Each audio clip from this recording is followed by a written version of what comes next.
Can the Buffalo Sabres really be this bad?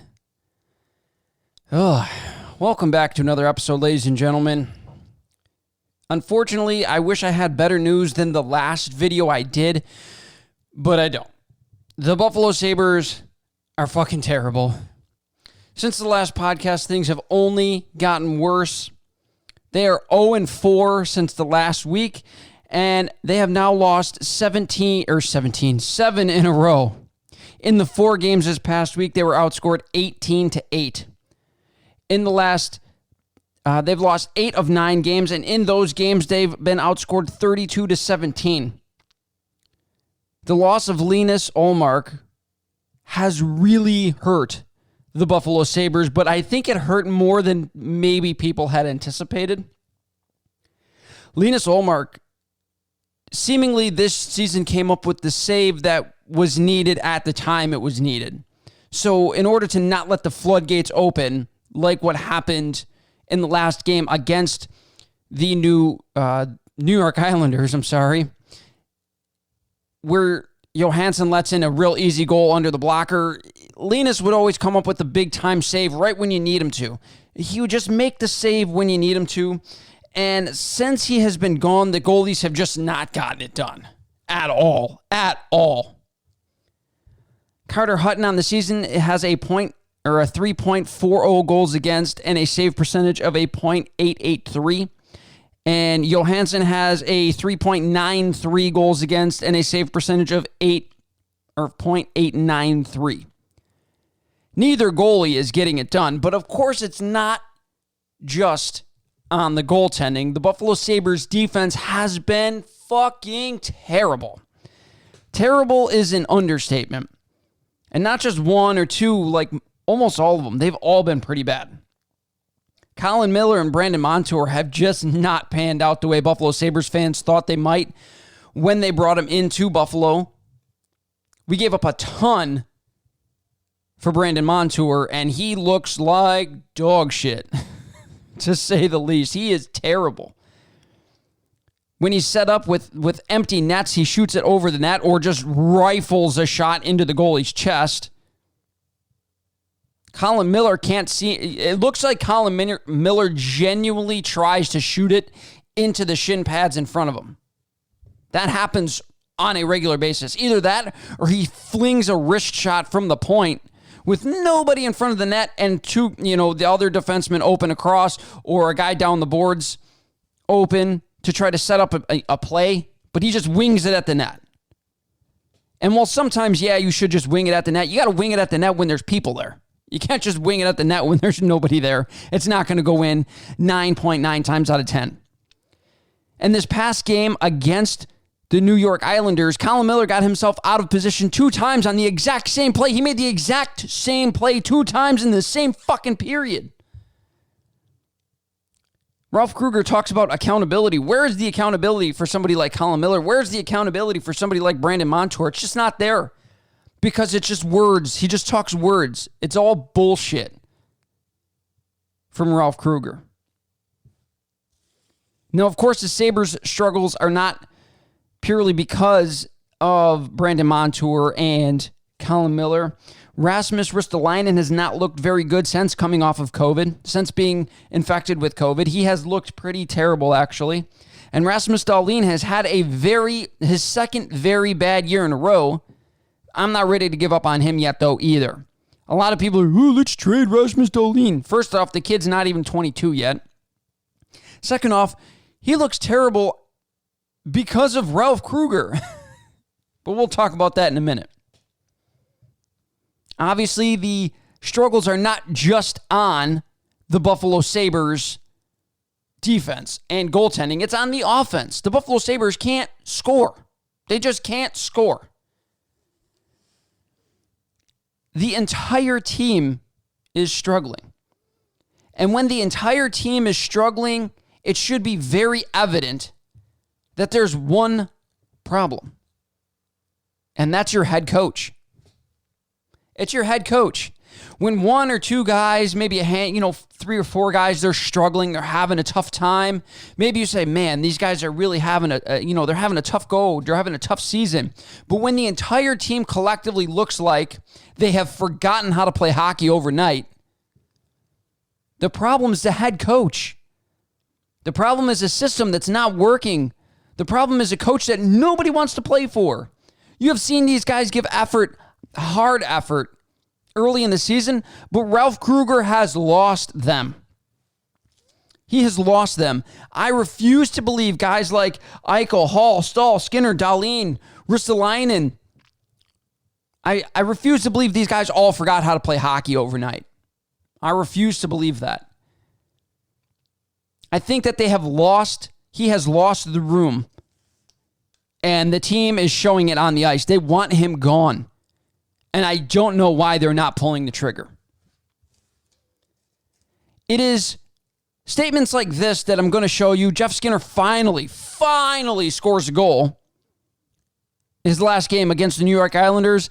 And this is what Ralph Krueger had to say. Ralph, how much could you, we saw Jeff's smile. He just looked relieved. How much could you sense that he was just so relieved to finally score? Yeah, that's certainly something for Jeff Skinner, who's measured his whole career on goals. Did you hear that statement by Ralph Krueger? Did you hear it? It was a shot at Jeff Skinner, talking about essentially how he's not a two-way forward. Guess what, Ralph? Not everyone's a two-way forward. Not everyone's going to buy into that. Some guys are better offensively. Some guys thrive offensively. Some guys are two-way players. Yes, I know you would very much like to have everyone on the team be a two-way player, score in the offense, and come back and be fantastic defensively. That's just not who Jeff Skinner is. So why are we trying to change a guy who has had quite a bit of success at the NHL level playing the way he plays? Why are we changing that? I don't understand it. But all that brings me to my next point. I want to show some tweets here from Buffalo Sabres fans on my Twitter, Sports Talk Buff 1 on Twitter. These right here are some Sabres fans that suggest we should trade Jack Eichel. Why? Why are fans talking about we should trade Jack Eichel? Are you fucking serious? What part of the people in Buffalo like running good players out of Buffalo? I'll tell you what. I'll extend an olive branch here for the other Sabres fans who might disagree with me. I was in favor of getting rid of Ryan O'Reilly. I was like, man, this guy, he's not that good. Maybe we can get a big return for him. It's a huge contract, and, he's lost his love of the game. He doesn't look like himself out there, and he's saying he doesn't really want to play in Buffalo. Like, I bought into all of it. Hook, line, and sinker. They got me. Hook, line, and sinker. I bought right into it. But you know what? I never really analyzed it. And guess what? We lost Ryan O'Reilly for a bag of pucks, and he was the playoff MVP for a Stanley Cup winning team. That's what happened. Because we chased him out of Buffalo. We forced the Sabres to move on from Ryan O'Reilly with the nonsense that we all kept talking. Now, obviously, the final decision comes down to the GM and the organization. But the writers in Buffalo and the fans in Buffalo would not stop harping on the fact that Ryan O'Reilly wanted to be out of Buffalo, and we're doing that right now with Jack Eichel. We're doing that with the Sabres' best player. Ladies and gentlemen, you don't fucking get better by trading your best players. It's just not how things work.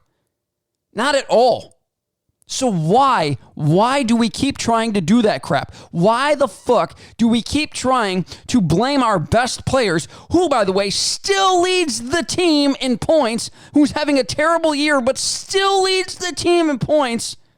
Why are we trying to trade him? He is your franchise center. He is leaps and bounds better than everyone on this team. Jack Eichel is your franchise piece, and he must stay in Buffalo for them to have any sort of success in a relatively quick fashion. There are pieces in Buffalo that you can build around. Unfortunately, we've had GMs and coaches that don't. We've had GMs that have brought in the wrong people, and we've had coaches that can't coach the people when they're here. People talk, well, here's an argument. Jack Eichel, he's only scored 2 goals. What about his 16 assists? I get it. He's underperformed in terms of goals. I got it. He's done that, yes. But people act like Jack Eichel is a sniper, a goal scorer. Jack Eichel has never finished a season with more goals than assists. Jack Eichel is a playmaker. End of story. You want to look at somebody who is a goal scorer, who is a sniper, you look at Austin Matthews. Austin Matthews has never finished a season with more assists than he has goals. No matter how many goals he has. He's never finished a season with more assists than goals, and Jack Eichel is the complete opposite. He has never finished a season with more goals than assists. Jack Eichel is a playmaker, and he is still making plays even though he has been hurt for most of the season and seemingly doesn't want Ralph Kruger here, so he's loafing. It's clear, it's evident, we all know, but he's still scoring points. That's how good he is. Jack Eichel still leads the team in points, and he's not even trying. The other argument, he's not a superstar. He's not Crosby or McDavid or McKinnon. Oh, so he's not Sidney Crosby, who is arguably one of the greatest players of all time, who has put up a points per game, like last time I checked, it was like 1.31 points per game in his career, which ranked like 6th or something at the time that I looked it up, all time in an era where nobody scored. Yeah, he's not that. He's also not Connor McDavid. Nobody's Connor McDavid. Connor McDavid is the best offensive player in the NHL, hands down, head and shoulders above everyone else. Oh, he's not Nathan McKinnon. Guess what? Nathan McKinnon and Jack Eichel are relatively same in points per game throughout their careers. Nathan McKinnon's a .950 and Jack Eichel's a .946. So now what? Where's your argument? Jack Eichel's a super. If you put Nathan McKinnon as a superstar, Jack Eichel is a superstar. He is your superstar. He is your captain, and he is far and away the best player on your team. You don't get better by trading Jack Eichel. What are you going to get back? There's not much you can get back that's going to be better than Jack. There's just not. You have a solid top 6. Ralph Kruger's just a fucking moron, and he won't play him or keep them together. Then people are going to talk to me about, Dylan Cousins. Jack Eichel can be replaced by Dylan Cousins. Dylan Cousins has 4 fucking points in 18 games. Stop it. Stop it. I like Dylan Cousins. I think he's going to be a fantastic player in this league, but he's not Jack Eichel, and he's not ever going to be Jack Eichel. And you know what? I hope I'm wrong. I hope he's better than Jack Eichel. But at this point in his career, Jack Eichel, at the age of 18 through his first 18 games, which is what Dylan Cousins had, his first 18 NHL games. Dylan Cousins has 4 points. Jack Eichel had more than double that. Jack Eichel had 9 points through his first 18 games in the NHL at a year and a half younger. And at the same age, at 20 years old, Jack Eichel, the following season, had 12 points. He had 3 times as many points as Dylan Cousins had at the same age, at the same game mark. So I want to stop hearing that absolute nonsense that 20-year-old Dylan Cousins should come in and be number 1 center. Stop it. It's absurd. It's ridiculous. It's stupid. And people suggesting we should trade Jack Eichel need to just fuck right off. I said this last week. Fuck right off. Stop blaming superstars for something that the entire team, that's happening to the entire team. The whole fucking team is struggling, not just Jack. Eric Stoll didn't just wake up overnight and forget how to play hockey. The guy scored 47 points last year and 52 points the year before that. And the year before that, he was in the 70s. I very much doubt he's had such a downturn in his career. He's never been the most fleet of foot, so it's not like you can say, "Ooh, he lost all his speed." Fuck off. Terrible arguments. Terrible arguments. You're never going to convince me that we need to trade Jack Eichel. You're just not going to do it because Jack Eichel is your entire franchise. Jack Eichel is the guy that you build around no matter what. Buffalo fans, I wish I could tell you that it's going to get better, but I don't see it getting better until they fire Ralph Krueger. Kyle Okposo is still playing in the lineup for some fucking reason. Cody Eakin is still in the lineup. Riley Sheehan. All these guys, they're still in the lineup. For what? Why not give the young kids a try? Except for Tage Thompson. Fuck that kid. He's already shown that maybe on the third line, Tage Thompson can be something. On the second power play, kid's got a great shot. But the season's lost. Why do we keep playing these broken down bum-ass veterans? Why? What's the point to it now? Who cares? Again, I wish I could tell you it's going to get better, Sabres fans. I really do. I don't know if it will. I doubt it will until they fire Ralph Krueger. That's going to do it for this episode of Sports Talk Buffalo. Remember, if you like what you're hearing, tell your friends, tell your family. Click subscribe, hit the notification bell, do all that good, great, grand stuff so you guys never miss a video. For all the people who subscribed to me over this past week, thank you very much. The last video was my most successful video. To everyone who listens to me on the podcasting websites, again, thank you. Remember, spread the word. Tell your friends and family. They can hear me on any of the major podcasting websites, including Apple Podcasts, Google Podcasts, Stitcher, Spotify, and, of course, Anchor. They can catch me on Twitter at SportsTalkBuff1, and they can email me directly at sportstalkbuffalo@yahoo.com or sportstalkbuffalo@gmail.com. Thank you, guys. Have a fantastic week.